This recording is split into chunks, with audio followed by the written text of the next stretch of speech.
Announce कर रहा हूँ बुध से वेडनेसडे को अपनी जेल भरो तहरीक। मुल्क की तकदीर को बेहतर करने के लिए आप अपनों से हाथ मिलाने के तैयार नहीं। इस मुल्क को चलाने के लिए जरूरी होता है पसंद करें या ना करें, हम सब एक रूल्स ऑफ द गेम के तहत चलें। तो वही जनरल बाजवा की पॉलिसीज चल रही हैं। जिन्होंने उनको लेकर आया वो खुद भी तौबा करके कह रहे हैं कि हाँ तौबा तौबा कभी नहीं करेंगे। इस मुल्क की मईशत को आगे बढ़ाना है, डेडलॉक नहीं डायलॉग से काम लेना पड़ेगा। ऑल पाकिस्तान कॉन्फ्रेंस होगी, उसमें तमाम पार्टीज को मैंने मौजू किया है। अस्सलाम वालेकुम नाजरीन, आप रूबरू प्रोग्राम देख रहे हैं और मैं हूं आपका मेज़बान शौकत पराचा। ममलकत खुदादाद पाकिस्तान में जेल भरो तहरीक भी जारी और सदर ममलकत के ज़रिए इलेक्शन कमीशन पर दबाव भी जारी। इलेक्शन तो हो जाएंगे लेकिन हमारे मसाइल कब हल होंगे? मईशत को देख लें, IMF अपने प्रोग्राम को बहाल करने के लिए हमारी नाक तक रगड़वा रहा है।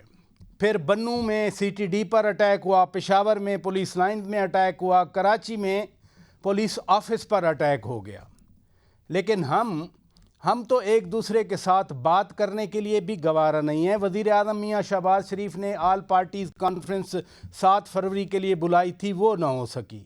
फिर पीपल्स पार्टी के चेयरमैन बिलावल भुट्टो जरदारी साहब ने एक तजवीज़ पेश की। उन्होंने कहा कि मिनिमम कॉमन एजेंडा पर हमें बैठना चाहिए। अब उस पे भी क्या पेशरफ्त हो जाएगी कभी, कुछ इल्म नहीं है। हम आज के इस प्रोग्राम में इंतहाई अहम सियासतदानों से बात करेंगे और मेरा फोकस यही होगा कि किसी न किसी तरह से कुछ तो ग्राउंड बने इस मुल्क में जो कॉमन मिनिमम एजेंडा पर मुत्तफिक हो जाएं और मुल्क को लेकर आगे बढ़ें। मैं तमाम मेहमानों का शुक्रगुजार हूं जो आज हमारे रूबरू हैं। तारफ़ करा देता हूं, जनाब आफ्ताब अहमद ख़ान शेरपाव साहब, साबिक़ वज़ीर आला खैबर पख्तूनख्वा, साबिक़ वफाकी वज़ीर दाखिला और कौमी वतन पार्टी के सरबराह। खान साहब बहुत शुक्रिया आपने वक्त निकाला। सरदार लतीफ़ खान, शुक्रिया शौकत भाई। सरदार लतीफ़ खान खोसा साहब, साबिक़ गवर्नर पंजाब, पीपल्स पार्टी के मरकज़ी रहनुमा, सरदार साहब बहुत शुक्रिया आपने वक्त दिया। जनाब एजाज़ुल हक साहब, सरबराह मुस्लिम लीग ज़िया, बहुत शुक्रिया एजाज़ुल हक साहब आपने वक्त दिया।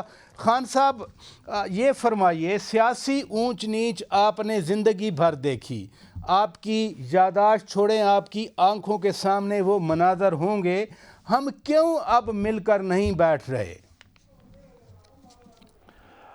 शौकत भाई, ये जो दौर है जो हमने देखा 4-5 सालों से, ऐसा वक्त मैंने पूरे अपने सियासी कैरियर में ऐसे वक्त नहीं देखा।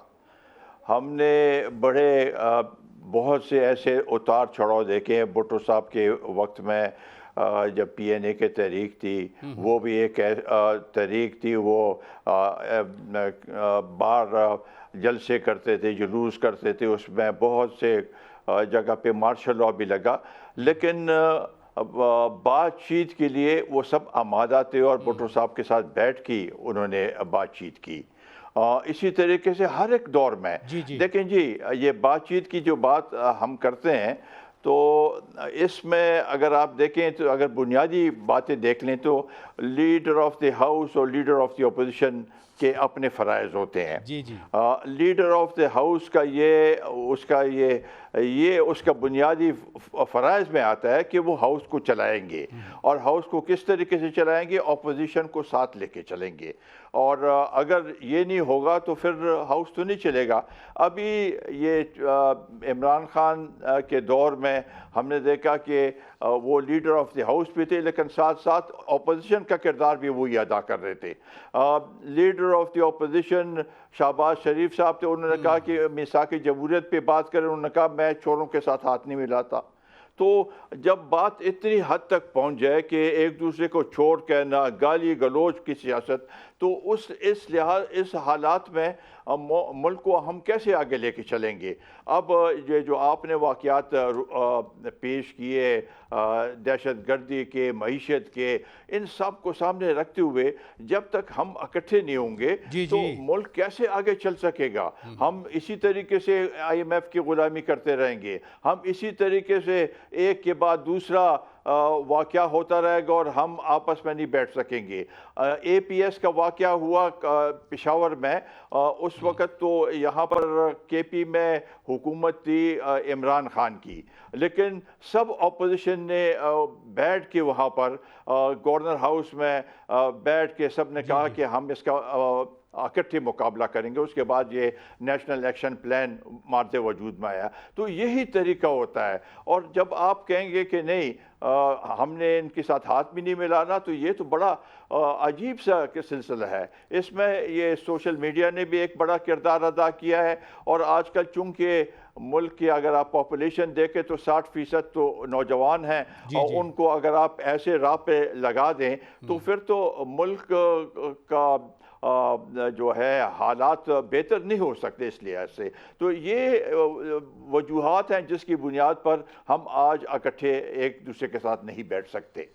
बड़ी अच्छी आपने तफसील से बात की। सरदार लतीफ़ खान खोसा साहब, जिस तकरीर में बिलावल भुट्टो जरदारी साहब ने ये तजवीज़ पेश की कि मिनिमम कॉमन एजेंडा पर हम बैठें, और ये भी कह रहे थे कि हम तो उन लोगों के साथ भी बैठना चाहते हैं जिनके साथ अदरवाइज़ हम बात करना पसंद नहीं करते। तो ये बिलावल भुट्टो जरदारी साहब ने एक वेल थॉट आउट बात की, उनको आखिर क्यों ये कहना पड़ा? देखें, एक बात तो शौकत अपने जहन में रखें पराजा साहब कि ये PDM के हम हिस्सेदार नहीं हैं। जी जी, हम एलाइज जरूर हैं, लेकिन PDM की इस वक्त बुनियादी जो है मेन हुकूमत PDM की है। अब ये हम तो एक तजवीज़ दे सकते हैं कि मिनिमम जो है एजेंडे पर इकट्ठा होना चाहिए और एक कौमी कंसेंसस होना चाहिए। देखें, ऑपोजिशन, जिस तरह शेरपाव साहब ने कहा, ऑपोजिशन के बगैर जमहूरियत नहीं होती, ना पार्लियामेंट चल सकती है, ना हुकूमत चल सकती है, ना रियासत चल सकती है। तो ऑपोजिशन को साथ लेके चलना ये ट्रेजरी का काम होता है, ये हुकूमत का काम होता है, ये लीडर ऑफ द हाउस का काम होता है कि वो ऑपोजिशन को साथ लेकर चले। ठीक है, उसने चोर कहा कि चोरों के साथ नहीं बैठता, फाइन हो कि जो भी है उनका एक बयानिया है, एक मौक़िफ़ है, मैक्सिमल पोजीशन पे वो चले जाते हैं। और जिस तरह इन्होंने कहा, बिल्कुल सही कहा कि वो हुकूमत भी कर रहे थे और ऑपोजिशन भी कर रहे थे, बैक वक्त मोहतरम इमरान खान साहब का ये रवैया था। लेकिन सवाल ये पैदा होता है कि उन्होंने तो जो किया सो किया। अब 1 साल तकरीबन हो चला है, होने वाला है, 11 महीने हो गए हैं। तो PDM की हुकूमत है भाई, अब तो तबाही के दिहाने पर मुल्क को लाके खड़ा कर दिया है। क्या रियासत को बचाना है कि नहीं बचाना है? और फिर दूसरी बात ये है कि अगर 2 असेंबलियों को तोड़ा गया है जो कि चीफ मिनिस्टर का इस्तेहकाक है, तो फिर क्यों कर 40-45 दिन पंजाब के हो गए हैं, 40 दिन या 37 दिन KPK के हो गए हैं, उनमें क्यों कर जो है आईनी जो तरीके से इलेक्शन के इनाकाद की तारीख नहीं दी जा रही है कि गवर्नर्स भी जो है वो बज़िद हैं कि हमने नहीं देनी है। हाँ। इलेक्शन कमीशन भी तौज़ीह पेश कर रही है, और वफाकी हुकूमत तो माशाअल्लाह वो तो कहती है ना मेरे पास पैसे हैं और ना मेरे पास कोई आपको अफराद जो है वागुजार करने के लिए हम तैयार हैं, ना पुलिस, ना रेंजर, ना कोई सरकारी मुलाजिम, ना कोई जुडिशल ऑफिसर देने को तैयार नहीं है। तो फिर तो आपने आइन को तो उठा के बाहर फेंक दिया है। तो फिर फ्री फॉर ऑल होगा, तो इस तरह कैसे चलेगी रियासत? अगर देखें, आइन पर भी आपने अमलदारी नहीं करनी है, जो आइन की ये बड़ा वाज़ेह मैंडेट है कि 90 दिन के अंदर आपने इलेक्शन करवाने, और PDM इस पर तैयार नहीं है। देखें, अगर आपने करना है तो आप कीजिएगा कि आइए मिलकर बैठते हैं, इलेक्शन समेत पहले इलेक्शन से शुरू करें, इलेक्शन समेत बाकी तमाम मामलात पर हम बात करते हैं। ये तो उसका नाम नहीं लेते इलेक्शन की। ये आपने बड़ी जबरदस्त बात की, आपने बड़ी जबरदस्त बात की सरदार साहब के इलेक्शन समेत तमाम अमूर पर बात करते हैं। इजाज़ुल हक साहब, हुकूमत इत्तेहादी एक फ्रेमवर्क है, काम कर रहे हैं। वज़ीर आज़म ने तो ऑल पार्टीज़ कॉन्फ्रेंस बुलवाई थी 7 फरवरी के लिए, वो ना हो सकी। आप ख़ुद भी कोशिशें करते रहे, इमरान खान से भी मिले, आपकी कोशिशें हुकूमत के साथ थीं या रियासत के साथ कुछ वर्किंग रिलेशनशिप अंडरस्टैंडिंग के लिए थीं। क्यों रुकावटें पैदा हो रही हैं? मामलात आगे क्यों नहीं बढ़ रहे कि कोई मिनिमम कॉमन एजेंडा बन जाए? बिस्मिल्लाहिर्रहमानिर्रहीम। शौकत पराजा साहब, बहुत शुक्रिया। सबसे पहले तो जो आपने बात की ना कि मैंने भी कोशिशें की थी, उसका सिला मुझे कल मिल गया, जो मैं आपके प्रोग्राम के ज़रिए नवाज शरीफ साहब का, शहबाज शरीफ साहब का, PTM की हुकूमत का शुक्रिया अदा करता हूँ कि जो बात हमारे बदतरीन मुखालिफ भी हमारे खिलाफ नहीं कर सके, इन्होंने अब मुझे एक केस में मुब्तला किया और कल सब ने वो अखबारात में देख लिया होगा। मुझे खुशी हुई है सुनकर के मोहतरम बिलावल साहब ने एक मिनिमम एजेंडा दिया है। जी जी। मिनिमम एजेंडा मैं आपको दे देता हूँ। एक बड़ा सिंपल सा फॉर्मूला है जो अभी खोसा साहब ने बात की और बड़ी अच्छी खूबसूरत गुफ्तगू की है उन्होंने। एक सिंपली है कि पहले तो जो एलाइज हैं वो हुकूमत का हिस्सा बन जाए, क्योंकि वो आज भी मतलब वजारत खारजा उनके पास है, दीगर वजारतें उनके पास हैं, तो पहले तो वो उसका हिस्सा बन जाए PTM का, तो एक दिन में मसला हल हो जाएगा। जब ये एलाइज बैठ कर कहेंगे ना, जो एलाइज नहीं है हिस्सा है, वो कहेंगे ना बैठो भाई, जी जी। क्यों नहीं बैठते, क्यों नहीं इलेक्शंस का ऐलान करते, तो मसला उसी वक्त हल हो जाएगा। दूसरी बात, क्योंकि ये एलाइज के बगैर चल ही नहीं सकते।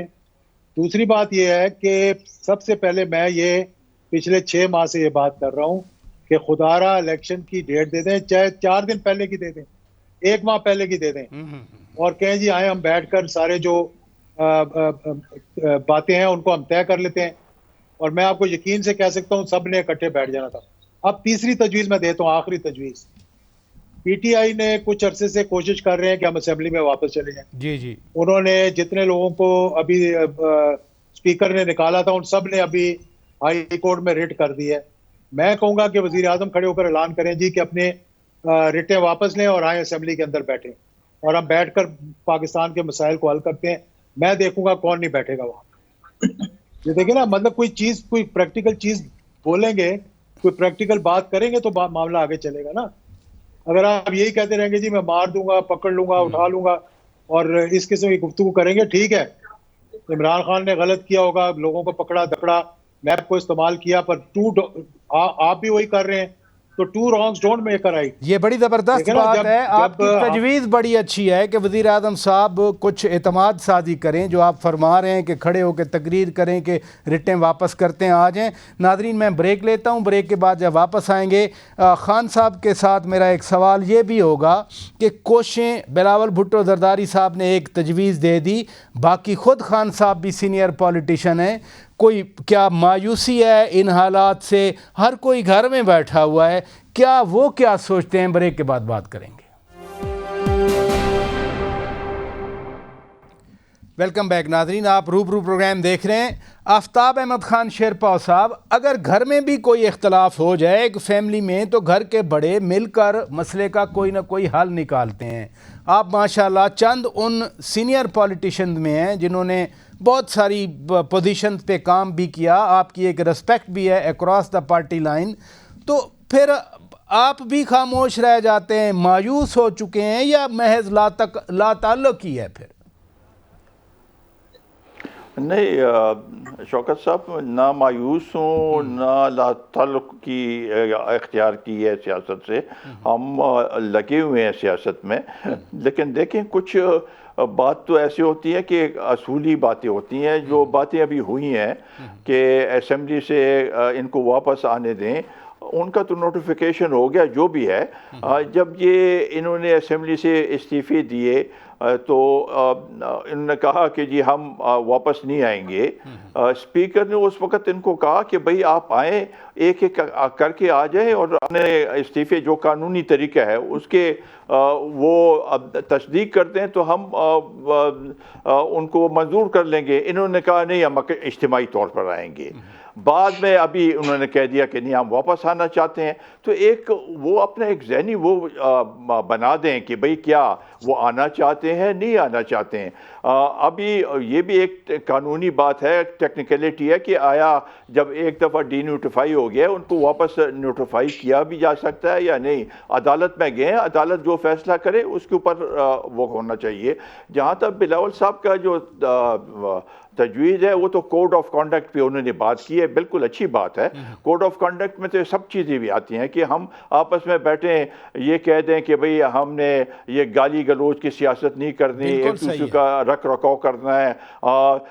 जो अपोजिशन का काम है वो अपोजिशन का काम करेंगे, जो हिज़्ब इक़्तिदार में है वो अपना काम करेंगे, इदारे अपने काम उसमें दायरे के अंदर काम करें। इन सब चीज़ों पे बातचीत होनी ज़रूरी है। जहाँ तक इलेक्शन के डेट का ताल्लुक है तो देखें, पीडीएम ने मैं इसकी वजाहत करना चाहता हूँ कि पीपल्स पार्टी भी इस अलायंस का एक हिस्सा है, पीडीएम का नहीं लेकिन इस अलायंस का जो हुकूमती अलायंस है उसका हिस्सा है, और उनके पास वजारतें हैं। तो वो जो भी बातें करते हैं, अगर शहबाज शरीफ साहब बुलाते हैं तो सबको बुलाते हैं, पीडीएम प्लस अलाइज जो है उन सबको बुलाते हैं और उनसे मशवरा लेते हैं, तो वो इसका एक हिस्सा है।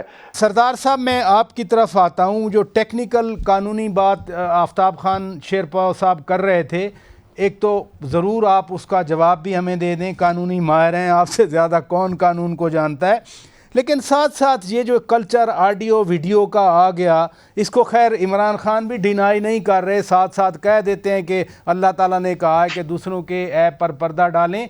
लेकिन ये कोई इतना बड़ा मसला बन गया कि कहीं कोई ना कोई बात ना हो, किसी के साथ रब्ता ना हो। सरदार साहब, जो उन्होंने सवाल दिया कि जो MNAs चले गए पीटीआई के, फिर उन MNAs का नोटिफिकेशन भी हो गया कि उनका हमने इस्तीफे मंजूर कर लिए, डी नोटिफाई हो गए, उनका क्या स्टेटस है अभी? देखें, वो भी बड़ा मजाक है। एक तो हाई कोर्ट ने आने नहीं देते, प्रोरोग कर देते हैं सेशन। पहले खुद ही कह रहे थे कि भाई आओ मिलकर बैठो, और मिल बैठकर पार्लियामान को जो है मुक्तदिर करना पड़ेगा। पार्लियामान को हमने बेतौकीर करके रखना,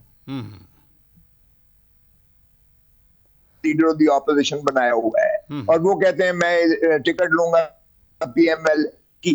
तो ये इस तरह तो जाहिर है कि फिर कौम इतनी बेवकूफ भी नहीं है, उनके शऊर इसमें नहीं देख रहे कि क्या तमाशा हो रहा है। नैब को हमने बिल्कुल ट्रूथलेस। सरदार साहब, आपकी आवाज़ फ्रीज हो रही है, मैं फिर आता हूँ आपकी तरफ। इजाज़ुल हक साहब, फ्लेक्सिबिलिटी दूसरी तरफ से भी नहीं आ रही। जनाब इमरान खान भी क्या क्या शराइत रखते हैं, और साथ साथ इसमें कोई शक नहीं है कि असेंबलियां तोड़ी गई थी, वो को गुडविल पे तो नहीं तोड़ी गई थी। आपने असेंबली से रिज़ाइन किए, गुडविल के तौर पर तो नहीं गए थे आप। फिर आप कहते हैं हम वापस आना चाह रहे हैं, लेजिस्लेशन करने के लिए नहीं, महज इसलिए कि लीडर ऑफ द अपोजिशन हमारा होना चाहिए। अगर स्पिरिट जो आइन की है, जो इंटेंट है लेजिस्लेशन की, वो आपके अंदर नहीं है, तो फिर वापस आना भी तो मजाक है। इस सारे तनाजुर में हम राइट पे कैसे चल सकते हैं? फिर देखिए, मैंने बड़ा सिंपल फॉर्मूला जो 3 आपको दिए ब्रेक से पहले, मैं उस बहस में अपनी पढ़ना चाहता। देखें, मैं कहता हूँ कोई ना कोई तो लेवल प्लेइंग ग्राउंड निकालना पड़ेगा कि नहीं निकालना पड़ेगा? बिल्कुल निकालना पड़ेगा। अगर आप समझ रहे हैं कि लीडर ऑफ द ऑपोजिशन बनाने के लिए आना चाहते हैं तो बनाने दें उनको। इसमें कौन सा कोई रॉकेट साइंस है? जिसकी मेजॉरिटी होगी उसका लीडर ऑफ द ऑपोजिशन होगा। इस वक्त तो असेंबली एक मजाक बनी हुई है ना। मुझसे ज्यादा जो एक लीगल कॉन्स्टिट्यूशन को जानते हैं, खोसा साहब बार बार ये कह रहे हैं कि ये उनका राइट है कि अगर वो चाहते हैं इलेक्शंस में जाना तो वो असेंबलियां तोड़ सकते हैं, अगर वो असेंबली से बाहर आना चाहते हैं तो वो आ सकते हैं। अब क्योंकि एक अच्छा रास्ता निकल रहा है, तो मेरा ख्याल है कि उनको ये बेट डालनी चाहिए हुकूमत को कि आए जी बैठे और बैठकर हम आपसे बात करते हैं, लीडर ऑफ द ऑपोजिशन भी अपना बनाए, और फिर हम बैठकर बात करते हैं, इलेक्शन रिफॉर्म्स पे बात करते हैं, हम इलेक्शन कमीशन पे बात करते हैं जो आपकी वो है, और इसी तरह आपका अक्टूबर तक का टाइम भी गुजर जाएगा। देखिए ना, मतलब आप लड़ाई लड़ने के बजाय कुछ थोड़ा सा बेटर सेंस को प्रिवेल करके इस मुल्क को इस रुझान से निकालें। देखें, इस वक्त हालात बहुत खराब है। मैं बार बार ये कहता हूँ, 10 बदस्ता ये कहता हूँ, मेरा कोई वेस्टेड इंटरेस्ट नहीं शौकत साहब, ना मेरा इलेक्शन लड़ने को दिल करता है, क्योंकि जो मैंने हालात देखे हैं ये सियासत नहीं है। हमने 88 में खोसा साहब बैठे हुए हैं, हमारी मुखालिफ तरीन हुकूमत थी, लेकिन ये हालात नहीं थे कि जाली केसेस बना के आपको मतलब बदनाम किया जाए टेलीविजन के ऊपर मतलब नोटिस आपको बाद में मिले और खबरें पहले चलनी शुरू हो जाएं। तो ये चीज़ ख़त्म होनी चाहिए।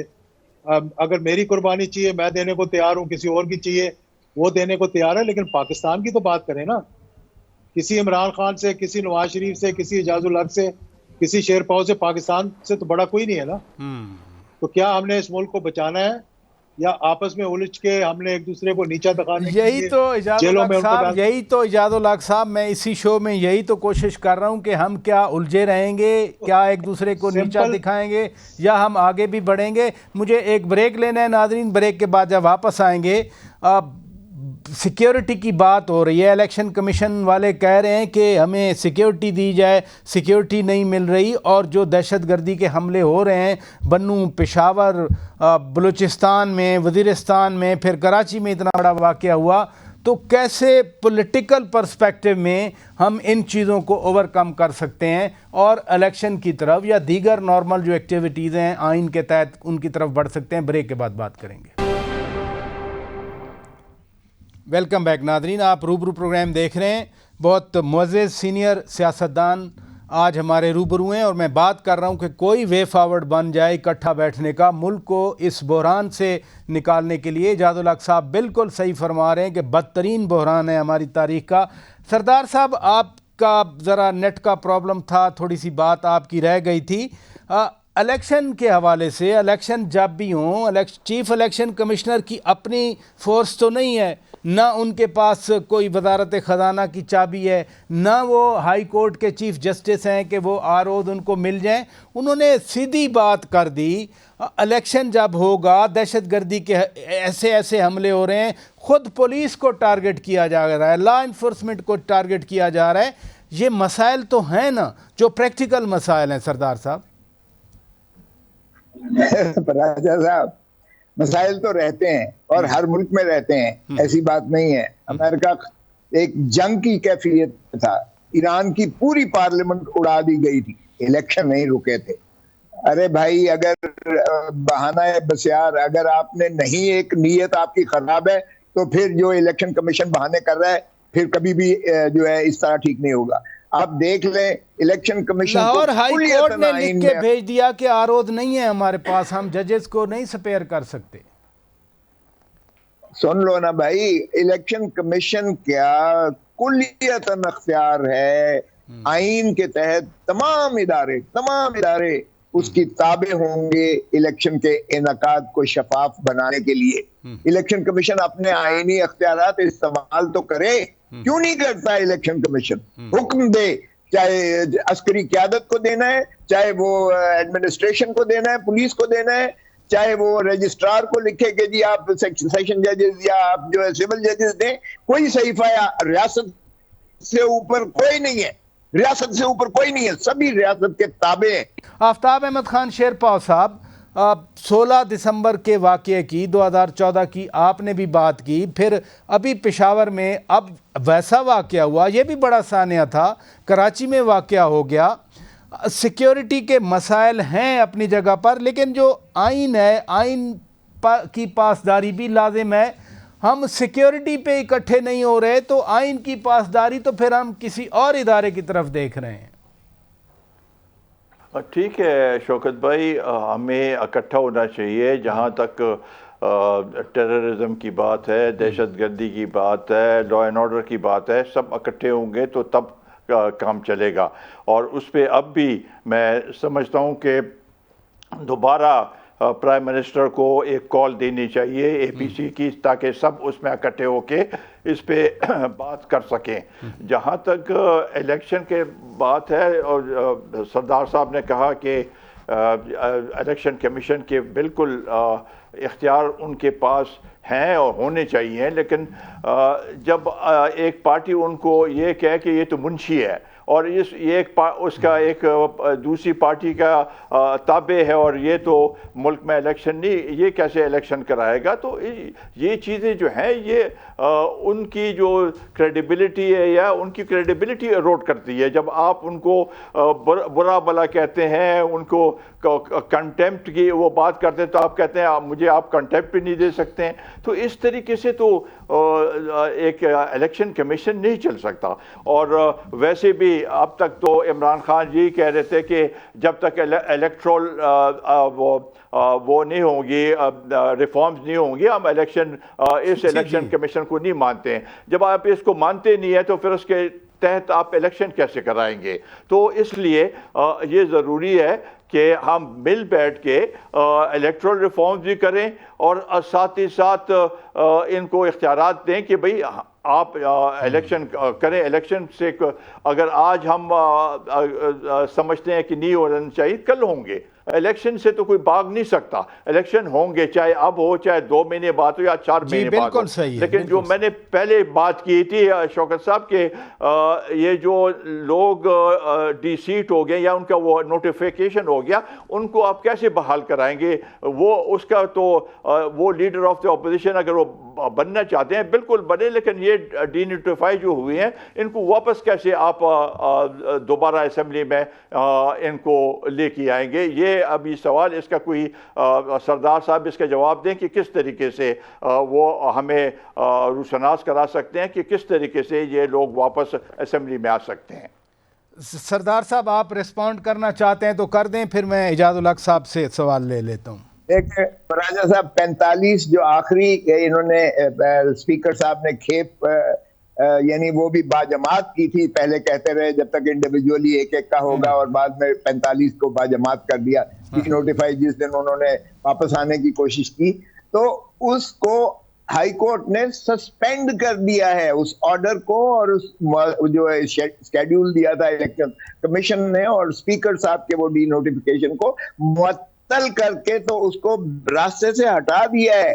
और जब वो असेंबली में वापस गए तो डिप्टी स्पीकर साहब ने उस दिन कबल वक्त ही सेशन को प्रोरोग कर दिया, पोस्टपोन कर दिया, मुलतवी कर दिया, ताकि उनको अंदर आने से माने किया जाए। उनको अंदर आने से आप नहीं रोक सकते। और अगर 45 ही आ जाते हैं तो भी राजा रियाज लीडर ऑफ द ऑपोजिशन नहीं रह सकते। उस अदालती अमल वाला रास्ता मौजूद है। इजाज़ुल हक साहब, ये आईनी इदारों के हवाले से इसमें एक शौकत भाई, मैं इसमें एक सरदार साहब से पूछना चाहूँगा कि उस अदालत ने सिर्फ इलेक्शन कमीशन का जो वो ऑर्डर है उसको सस्पेंड किया है, स्पीकर के ऑर्डर्स को या स्पीकर के जो रूलिंग है उसको सस्पेंड नहीं किया। देखें शेरपाल साहब, ये स्पीकर का अख्तियार तो रेफरेंस भेजना है। जहां तक उनको डी नोटिफाई करना है वो सिर्फ election commission of Pakistan D notify कर सकती है, स्पीकर डी नोटिफाई नहीं कर सकता है। तो इसलिए जब उनकी डी नोटिफिकेशन का वो नोटिफिकेशन सस्पेंड कर दिया तो वो एमएनए रिस्टोर हो गए। अब ये कस्टोडियन ऑफ द हाउस ये नहीं कर सकता कि वहां सार्जेंट एट आर्म्स खड़े करवा दे और उनको कहे खबरदार तुम एमएनए तो जरूर हो। सरदार साहब, ये अदालत भी फैसला देगी इस पे, क्योंकि वो पिटीशन तो ज़ाहिर है आगे जाएगी। इजाज़ुल हक साहब, इदारों को हिट करना, जैसे शेरपाल साहब फरमा रहे हैं कि इलेक्शन कमीशन का सरबराह एक आईनी इदारे के सरबराह हैं, जिस तरह की गुफ्तगू आप भी सुनते हैं मैं भी सुनता हूँ। फिर इमरान खान कहते हैं जनरल बाजवा पे आर्टिकल 6 लगाया जाए, और साथ ही इमरान खान कह देते हैं कि मौजूदा जो आर्मी की लीडरशिप है वो जनरल बाजवा की एक्सटेंशन है। तो क्या हम वही जो इमरान खान 2014, 15, 16 में हर इदारे के सरबराह को हिट करते थे वो तो फिर अब उसी तरह हिट कर रहे हैं? तो ये कौन सा कोएग्जिस्टेंस का या आईनी तरीक़ाकार है या पार्लिमानी तरीक़ाकार है? देखिए, गलत तरीका है। मैंने पहले भी ये कह चुका हूँ कि जो रिटायर होके जा चुका हो, 2 साल पूरे ना हुए हो, आपको जवाब ना दे सके और आप मफरूज़ों पे बेस करके खतूत लिखने शुरू कर दें, क्योंकि अगर आप आज पराचा साहब कुछ कह रहे हैं तो मैं उस पर बेस करके किसी की फांसी तो नहीं लगा सकता। अगर मैं किसी के खिलाफ कोई लिख दूं कि जी फलां ने मुझे ये कहा था तो इसका मतलब है कि मैं कत्ल करके आया हूँ, तो उसको फांसी लगा दें, ये गलत है। उनके जो लीगल टीम है उसको थोड़ा सा समझना चाहिए। और मामलात को, मैं तो जितनी दफा भी मिला उनको, मैंने एक ही बात की है कि देखें, एस्टेब्लिशमेंट के साथ नहीं लड़ना चाहिए। ये पाकिस्तान की बका तो वो पता है मानते, हमारी आपकी बात मानते क्यों नहीं है? अगर आप जब इसके साथ- इजाजुल हक साहब, जब पाकिस्तान की बका का सवाल है तो मानते हैं, फिर देखिए। आपकी बात मानते क्यों नहीं है? बात बिल्कुल मानते हैं, लेकिन कोई रास्ता तो, ताली दोनों हाथों से बजती है, एक हाथ से तो कभी नहीं बजती। उसने तो कई मर्तबा कह चुके हैं जनाब कि जिस तरह कर रहे हैं कर लो, आए बैठकर बात करते हैं, असेंबली में लोगों को भेज रहे हैं ताकि कोई रास्ता निकले। अब खोसा साहब को आज मैं हैट्स ऑफ के इन्होंने पीडीएम का हिस्सा होते हुए जो फॉर्मूला सामने रख दिया है, अगर उस पर अमल दरामद कर ले तो मैं समझता हूँ सारे मसाइल हल। बहुत शुक्रिया जनाब और ये इजाजुल करना हक साहब। जी मैंने जी, भी आपको बता दिया क्या करना चाहिए। बहुत शुक्रिया जनाब इजाजुल हक साहब, आपने वक्त दिया। सरदार लतीफ़ खान खोसा साहब, आपने वक्त दिया। जनाब आफ्ताब अहमद खान शेरपाव साहब, बहुत शुक्रिया, आपको हमने ज़हमत दी, आपने वक्त दिया। नाजरीन, हमारी तरफ से इतना कुछ। अपने मेज़बान शौकत पराचा को इजाज़त दीजिए। खुदा हाफिज़।